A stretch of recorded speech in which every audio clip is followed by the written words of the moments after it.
प्रत्येक क्षेत्रामध्ये मुली अव्वल ठरत आहेत आणि आघाडीवरती आहेत, तरीसुद्धा आपल्या राज्यामध्ये अशा काही घटना घडतात की ज्याच्यामुळे प्रश्नचिन्ह उद्भवतं की खरंच विमेन एम्पॉवरमेंटची गरज आहे का, म्हणजेच नारी सशक्तीकरणाची गरज आहे का अजूनही. आत्ताच नुकतं एक अशीच घटना पुणे शहरात घडलेली आहे, जिकडे हुंड्यामुळे एका महिलेचा जीव गेलेला आहे.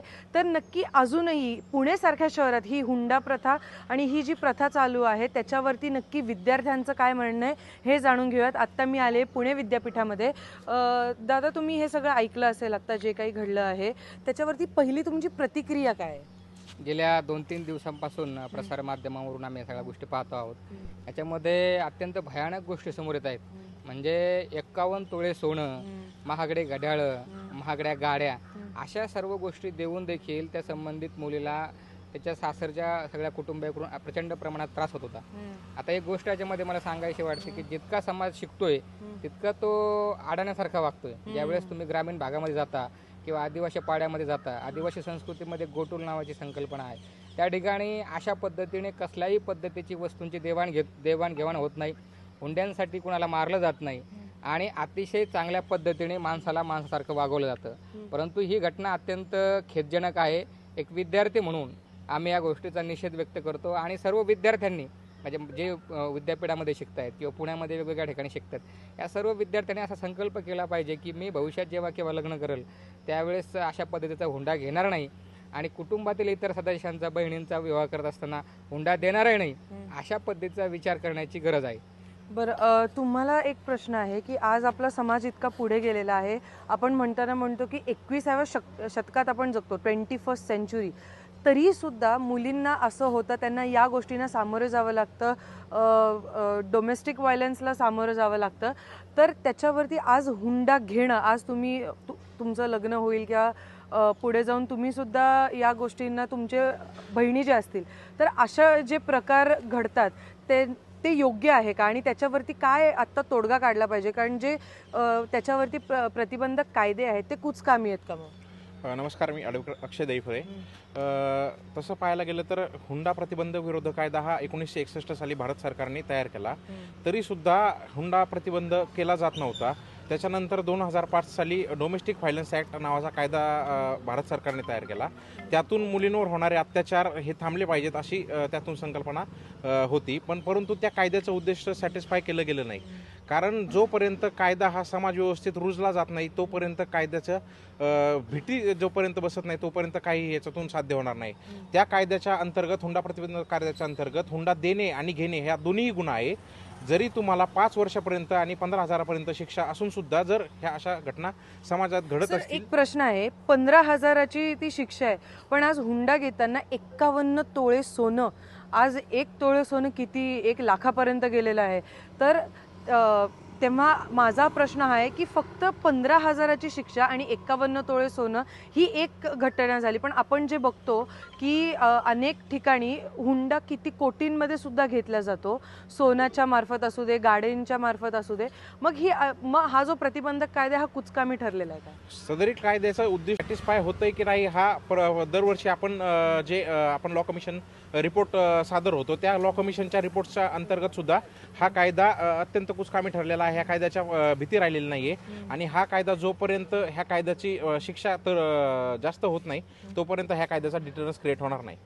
तुम्हाला काय वाटतं, समाजात आपण इतकं पुढे गेलेलो आहे आणि मुलगा म्हणून एखाद्या मुलाचा परिवार असं एखाद्या मुलीसोबत, जी त्यांच्या घरीच येणार आहे, असं का वागू शकते आणि हे मुली का सहन करत असतील?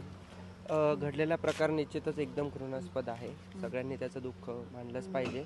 पण आज आपण 2025 या वर्षात येऊन देखील 2022 साली NCRBचा डेटा होता की महाराष्ट्रात 180 हुंडाबळी टोटल झालेले आहेत आणि महाराष्ट्राचा देशात 3रा क्रमांक लागतो, जिथं आपण महिला सक्षमीकरण, महिलांना पुढे घेऊन जाण्याचं नेतृत्व आणि स्त्रीसाठी एक चांगलं स्टेट म्हणून आपण जिथं बघतो, तर त्या ठिकाणी आपण हा देखील एक आकडा तपासला पाहिजे. सरकारने नक्कीच याच्यावर प्रतिबंधात्मक उपाय तर केलेच पाहिजे, पण हा शेवटी कसं आहे की एक समाज म्हणून आपल्या एक सर्वानुमताचा मनाचा विषय असतो की आपण जेव्हा मी लग्नाच्या वयाचा आहे, तर मी लग्न करायला जाईल तेव्हा मी हुंडा घेतला पाहिजे का, हा मी स्वतःलाच विचारलेला प्रश्न आहे. आणि काय या याच्यातूनच- प्रश्नाचं उत्तर काय? नक्कीच नाही घेतला पाहिजे.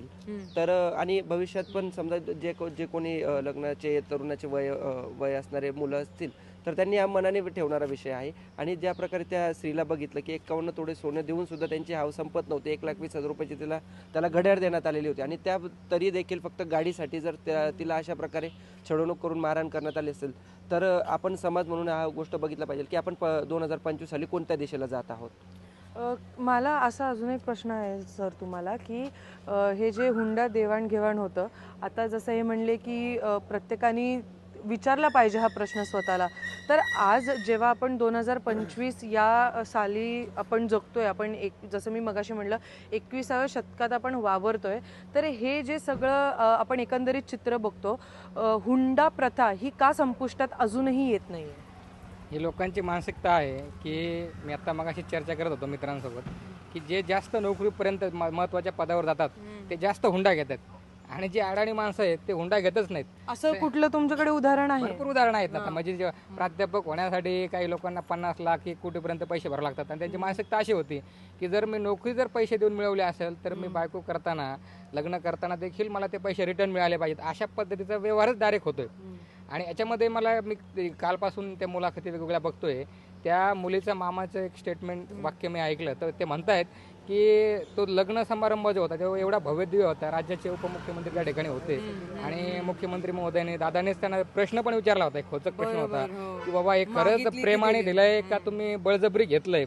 तर मला असं वाटतं की अशा मोठ्या समारंभामध्ये राजकीय लोकांनी जाताना लक्ष दिलं पाहिजे की बाबा ह्या काही ज्या ऍक्टिव्हिटी होत आहेत हे बळजबरी तर होत नाहीत ना, याच्यावर देखील कुठेतरी लक्ष बरं, दिलं गेलं एक पाहिजे. प्रश्न तुम्हाला पण आहे. आज जेव्हा म्हणजे आज इकडे बरेचसे आपले जे विद्यापीठातले विद्यार्थी आहेत ते लग्नाच्या वयाचे आहेत, मग जेव्हा प्रत्येक मुलगा, आज तुम्ही सुद्धा विचार करताना हा विचार करता की मुलगी ही कमवणारी पाहिजे किंवा माझ्या इतकीच कमवणारी पाहिजे, मग जर मुलगा आणि मुलगी एकाच स्तरावरती आहेत तर मग ही जी हुंडा प्रथा आहे ही कितपत योग्य, आणि मुली का त्यांनी सहन करावं?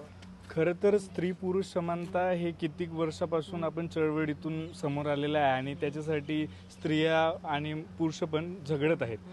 ज्या देशामध्ये स्त्रीला देवी मानून देवीचं स्थान देण्यात येत आहे, त्याच देशामध्ये स्त्रियांसोबत असे अत्याचार होणं हे खूप दुःखाची गोष्ट आहे, आणि असं व्हायला नाही पाहिजे. म्हणजे स्त्रीला ॲज अ ह्युमन बिईंग म्हणून आणि स्त्रीचं ऑब्जेक्टिफिकेशन हे टाळलं पाहिजे, हे समाजातून नाहीसं झालं पाहिजे. तेव्हाच म्हणजे स्त्रीला समान इकडे संधी. मला अजून एक प्रश्न असा आहे की बऱ्याचदा मानसिकता अशी होते की अरे हुंड्यातनं आलेले पैसे हे आपल्याला दोघांनाच पुढे वापरता येतील, मग त्या विचारावरती काय म्हणणं आहे तुमचं? नाही, तसं म्हणजे ते जरी तसं आता प्रत्येक गोष्ट ही जस्टिफाय केली जाते की ती कशी योग्य आहे, आणि पितृसत्ताक समाज व्यवस्थेमध्ये ती व्यवस्था जी हुंडाबळीची आहे ती कशी योग्य आहे ही काही विशेष लोकांकडून जस्टिफाय केली जाते, पण तसं ते नाही. आणि कृपया ते हुंडाबळी कुणीही घेऊ नये अशीच मी सगळ्यांना विनंती करेन. नक्कीच आपण पाहिलं, खरं तर माझ्यासोबत काही विद्यार्थी होते, गेल्या अनेक काही वेळापासनं किंवा अनेक तासांपासनं खरं तर आम्ही सगळेच प्रयत्न करतो की या विषयावरती मुली बोलतील, कारण हा खूप गंभीर विषय आहे. आपण जसं ह्यांनी सुद्धा सांगितलं, NCRBचा रिपोर्ट आहे, त्याच्या अहवालात म्हणलेलं आहे की गेल्या काही वर्षांमध्ये महाराष्ट्रात अनेक हुंडाबळी देखील गेलेले आहेत, तरीसुद्धा मुली ह्याच्यावरती बोलत नाही. आणि त्याचंच आता एक उदाहरण बघितलं की माझ्यासोबत सुद्धा इथे कुठलीही मुलगी बोलायला तयार नाही, पण आत्ता जे पुण्यात झालं किंवा पुण्यात वैष्णवी हगवणेसोबत झालं ते अगदीच निषेधार्थ आहेत. त्याचा निषेध आत्ता इकडे मुलांनी देखील केलेला आहे, आणि त्यासोबत विद्यार्थ्यांनी हे देखील स्वतःलाच प्रश्न विचारला आहे की आज मी लग्नाच्या वयाचा झालोय तर मी हुंडा मागितला पाहिजे की नाही, आणि त्याचं उत्तर नक्कीच नाही असं या विद्यार्थ्यांकडनं आलेलं आहे. NDTV मराठीसाठी रेवती हिंगवे, पुणे.